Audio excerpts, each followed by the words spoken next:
तर आता आम्ही लाईनमध्ये लागलेलो आहे केदारनाथ दर्शनासाठी।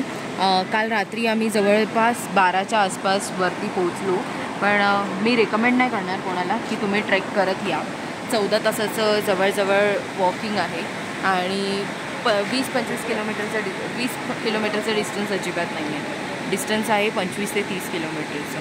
तर तुम्हाला बेस्ट मी सांगेन की तुम्ही हेलिकॉप्टरने या, VIP दर्शन तुम्हाला भेटेल, कुठेच लाईन लावायची गरज नाही।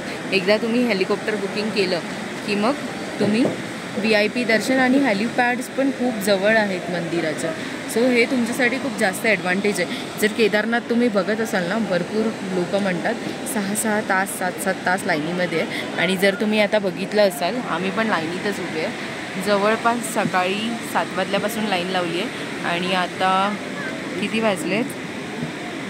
9:15, 2-2.5-3 तास आमच्या लाईनमध्ये गेलेले आहेत आणि अजून एवढीच लाईन बाकी आहे।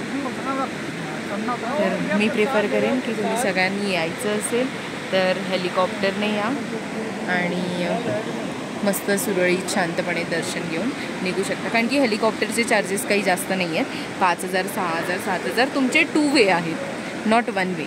आणि त्याने कसं आहे, तुम्हाला हेलिकॉप्टरसाठी पण एकदा तुम्ही पे केलं की VIP दर्शन तुम्हाला फ्री होतं, त्याच्यामध्ये ते तुम्ही करू शकता। प्लस हेलिपॅडचे सर्व्हिसेस जे आहेत मंदिराच्या खूपच जवळ आहेत, म्हणजे तुम्हाला बेस कॅम्प घोड्याचे इकडे 3,500 3,200पर्यंतचे रेट आहेत, तर मग 3,500 रिटर्नमध्ये तुमचे 7,000-7,500 रुपये होतात।